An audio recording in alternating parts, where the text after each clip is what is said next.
Teman media, hari ini Bapak Presiden melakukan sidang kabinet dengan suatu topik yang sangat penting, yaitu bagaimana kita terus memperbaiki desain dari RAPBN 2021. Seperti diketahui bahwa untuk RAPBN 2021 ini pembahasan awal dengan DPR sudah dilakukan.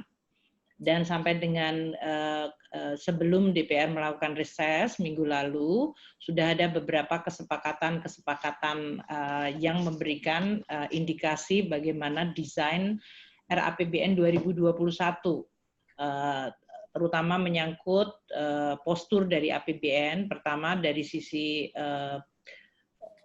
asumsi makro yang dilakukan atau yang disetujui dalam range, kemudian dari sisi bagaimana pengaruhnya terhadap postur APBN. Kesepakatan dari pembicaraan dengan Dewan, yaitu pertumbuhan ekonomi antara 4,5 hingga 5,5 tahun depan. Pemerintah melihat suatu ketidakpastian itu meningkat dengan meningkatnya COVID pada terutama bulan-bulan terakhir dengan pembukaan ekonomi di seluruh dunia. Dan ini menyebabkan kemungkinan terjadinya kecepatan pemulihan menjadi agak terancam. Oleh karena itu, langkah-langkah untuk penanganan COVID memang harus tetap dilakukan. Namun kita juga melihat bahwa langkah-langkah untuk penanganan COVID itu kemungkinan juga bisa kemudian mengakibatkan juga kondisi perekonomian kita menjadi tertahan. Ini dilema ini yang kita lihat menjadi sangat nyata, dan oleh karena itu kita harus masukkan di dalam desain 2021 mengenai pemulihan ekonomi tahun depan. Dari pembahasan awal dengan DPR telah menyetujui angka-angka mengenai asumsi makro dalam bentuk range. Pemerintah di dalam memfinalkan RAPBN 2021 akan menyampaikan dalam bentuk 1 poin titik, yaitu pertumbuhan ekonomi, inflasi yang nanti akan disampaikan oleh Bapak Presiden pada tanggal 14 Agustus. Saya tidak akan menyampaikan karena ini adalah domain yang nanti akan disampaikan oleh Bapak Presiden.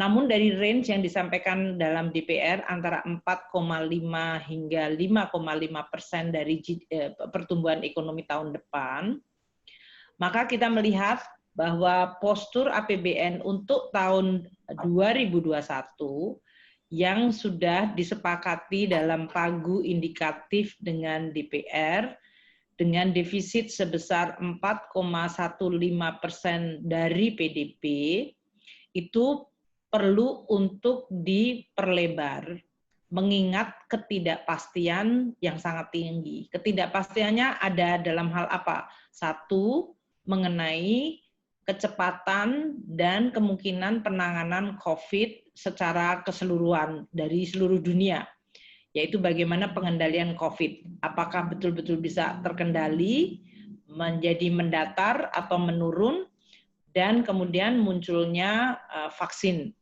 untuk COVID ini. Ini akan sangat menentukan langkah dan pola pemulihan tahun 2021. Yang kedua, yang akan mempengaruhi juga proyeksi tahun depan adalah global economic recovery juga. Recovery atau pemulihan ekonomi global ini juga sangat tidak pasti akibat COVID lagi.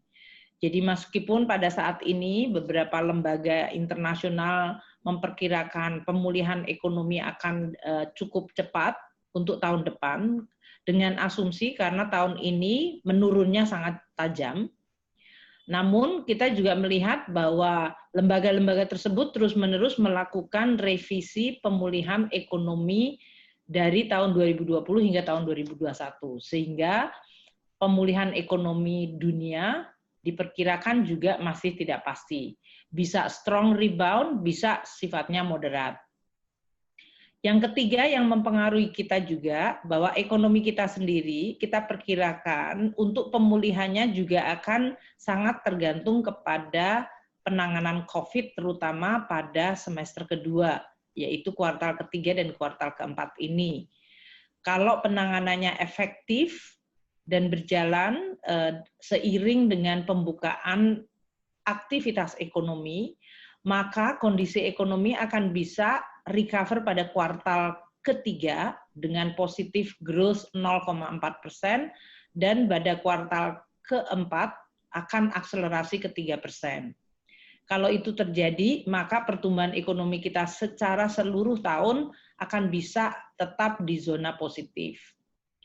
Inilah yang sedang terus diupayakan oleh pemerintah. Bapak Presiden menekankan kepada semua menteri dan semua pemerintah daerah agar kita tetap ada di dalam skenario di mana pemulihan ekonomi tetap bisa berjalan pada zona positif pada kuartal ketiga antara 0 hingga 0,4 dan kuartal keempat pada zona positif lebih tinggi yaitu antara 2 hingga 3%. Sehingga total perekonomian kita masih bisa tumbuh positif di atas 0% untuk tahun 2020 ini. Nah, oleh karena itu, desain dari APBN 2021 sekarang cenderung kepada bagaimana kita menghadapi ketidakpastian ini dan kemungkinan pemulihan ekonomi yang masih sangat dipengaruhi oleh kecepatan penanganan COVID, untuk ditingkatkan dari yang sudah disepakati dalam pembahasan awal dengan DPR. Seperti diketahui, DPR telah menyampaikan bahwa mereka menerima rancangan defisit awal sebesar 4,17% dari PDB. Namun dalam catatan kesimpulan pembicaraan awal tersebut, DPR juga mengindikasikan defisit untuk tahun depan bisa dinaikkan menjadi 4,7% dari PDB. Di dalam sidang kabinet pagi hari ini, Bapak Presiden telah memutuskan kita akan memperlebar defisit menjadi 5,2% dari PDB. Jadi lebih tinggi lagi dari desain awal yang sudah disepakati dan ada catatan dari DPR, lebih tinggi dari 4,7%. Nah, dengan defisit di 5,2% dari PDB tahun 2021, maka kita akan memiliki cadangan belanja sebesar 179 triliun yang Bapak Presiden akan menetapkan prioritas-prioritas belanjanya untuk betul-betul mendukung pemulihan ekonomi nasional tahun depan. Prioritas yang Bapak Presiden sampaikan yang akan kita dukung untuk penambahan dari belanja yaitu pertama dari sisi ketahanan pangan, yang kedua untuk pembangunan kawasan-kawasan industri yang didukung oleh infrastruktur, ketiga untuk ICT agar di Indonesia konektivitas dari sisi teknologi digital bisa ditingkatkan dan dimeratakan seluruh Indonesia. Kemudian Bapak Presiden menekankan bidang pendidikan dan kesehatan terutama untuk penanganan COVID pasca tahun 2020 dan untuk dukungan terhadap biaya vaksin.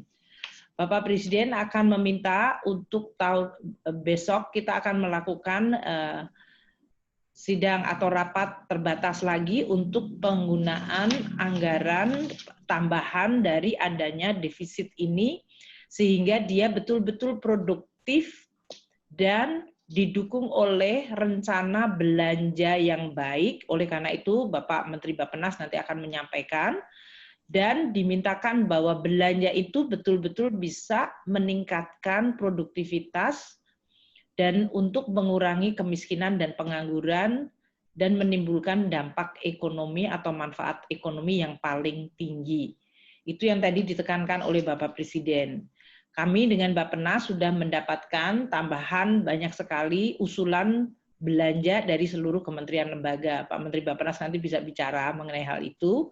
Dan kita nanti diminta oleh Bapak Presiden untuk melakukan bersama Bapak Menko untuk memfokuskan belanja-belanja tersebut yang didukung dengan tambahan defisit agar benar-benar bisa dilakukan dalam rangka memulihkan ekonomi dan melakukan penciptaan kesempatan kerja dan mengurangi kemiskinan secara lebih cepat untuk mengejar lagi dampak akibat COVID tahun ini yang meningkatkan jumlah pengangguran maupun jumlah kemiskinan. Ini adalah tugas yang harus kita lakukan dalam waktu segera, karena Bapak Presiden akan menyampaikan rancangan anggaran pendapatan belanja atau RAPBN tahun 2021 secara formal nanti di DPR. Nanti kami tidak akan menyampaikan pada hari ini detailnya, karena memang kita tunggu dalam waktu 14 hari ke depan. Nanti kita akan sampaikan ke DPR dalam paripurna, dan juga nanti kita sampaikan ke media mengenai rancangan itu. Memang ini terjadi perubahan, sehingga kami juga berkomunikasi dengan DPR. Dengan keputusan hari ini, kami akan langsung melakukan komunikasi dengan para pimpinan Banggar maupun komisi-komisi keuangan, serta pimpinan DPR mengenai perubahan ini, sehingga tetap akan proses politiknya bisa berjalan dengan baik. Mungkin itu yang bisa saya sampaikan sebagai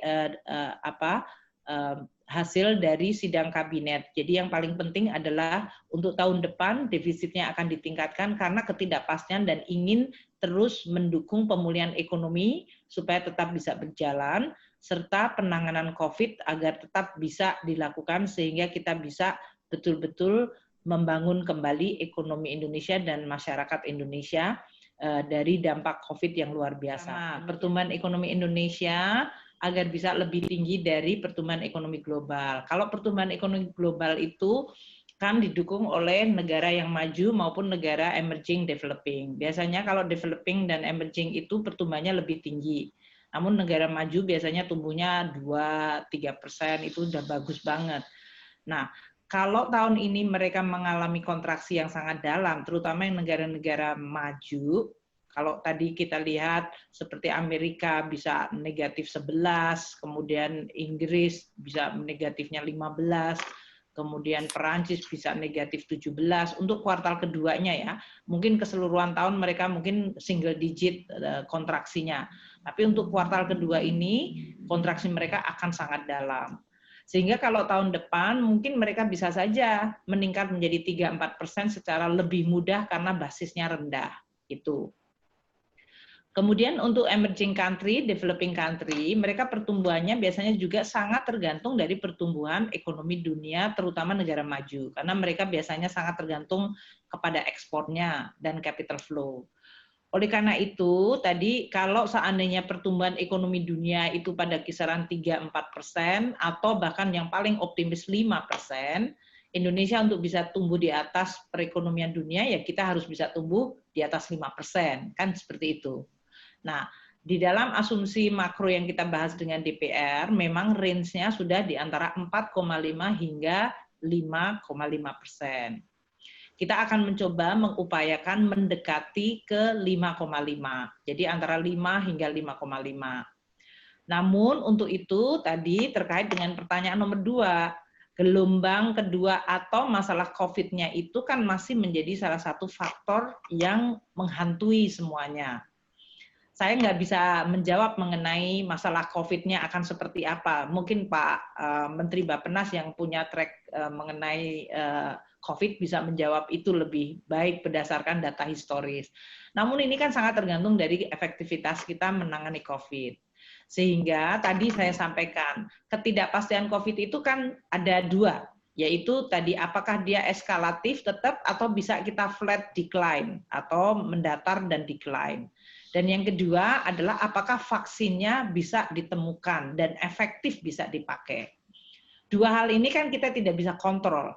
Artinya dari saya ya, dari Menteri Keuangan, tapi kalau pemerintah kan mencoba mengontrol itu. Sehingga yang kita lakukan adalah untuk bisa COVID-nya dikontrol, flat dan decline, dan vaksinnya ditemukan, dan itu yang dilakukan selama ini oleh Satgas, dengan gugus tugas, Kemenkes, BUMN, dan yang lain-lain, kita berharap ketidakpastian menurun. Namun karena kita tidak tahu kapannya, tapi kita menujunya tahu, tapi kapannya tidak tahu, maka kita memiliki ketidakpastian untuk 2021. Karena 2020 juga sangat tergantung. Nah, oleh karena itu, ketidakpastian ini kemudian di price in atau dipertimbangkan di dalam desain APBN yang Bapak Presiden meminta dinaikkan defisitnya untuk kalau tadi kapannya dan seberapa cepat tadi untuk bisa mengendalikan tadi COVID maupun vaksinnya gitu. inilah yang kemudian disampaikan tadi dalam sidang kabinet, Presiden minta defisitnya dinaikkan supaya kita punya bantalan tambahan apabila kita tidak tahu kapannya atau kecepatannya dan seberapa kecepatan kita untuk memflattening dan menurunkan COVID di Indonesia, serta kecepatan untuk penemuan vaksin dan untuk pembagiannya ke seluruh Indonesia. Nah, namun kan kita tidak boleh tidak membuat keputusan. Jadi kita buat keputusan dengan memberikan tambahan bantalan tadi. Tambahan bantalan itu berarti 1% dari GDP, karena yang dengan pembahasan dengan DPR sudah 4,17% defisitnya. Sekarang kita tambahkan 1% di atasnya menjadi 5,2, ya. Untuk strategi defisitnya dan bagaimana pembiayaannya, saya akan sampaikan pada saat Bapak Presiden sudah menyampaikan nota keuangan. Saya mohon maaf belum bisa jawab ini, tapi kita akan tetap melakukan langkah-langkah untuk pembiayaan yang hati-hati. Hati-hati itu seperti apa? Pertama, bahwa kita akan menggunakan sumber-sumber pembiayaan yang memang kita perkirakan akan memberikan dampak kepada stabilitas terhadap SBN kita sendiri. Jadi pertama kita tetap akan mengandalkan isu dari surat berharga negara kita, baik yang domestik maupun global, baik yang konvensional maupun yang syariah, baik yang retail maupun yang non-retail. Itu semuanya kita akan optimalkan, sehingga kita akan mendapatkan komposisi yang stabil, yaitu tadi retail, non-retail, kemudian yang konvensional dan syariah, yang rupiah dengan yang non-rupiah. Itu semuanya kita akan jaga. Dan Bank Indonesia masih sesuai dengan SKB pertama, tetap bisa menjadi standby buyer sesuai dengan SKB kita yang diatur dalam Undang-Undang Nomor 2 Tahun 2020. Nah, kita akan diskusi sama Bank Indonesia lagi bagaimana Bank Indonesia akan tetap melaksanakan fungsi sebagai peserta lelang reguler atau mereka akan masuk melalui green shoe atau melalui private placement. Yang kedua, kita akan melakukan pembiayaan sesuai dengan sumber-sumber yang lain, yaitu bilateral, multilateral, supaya kita tetap mendapatkan sumber dana yang relatif murah dan juga diharapkan produktivitas dari sumber dana itu maksimal.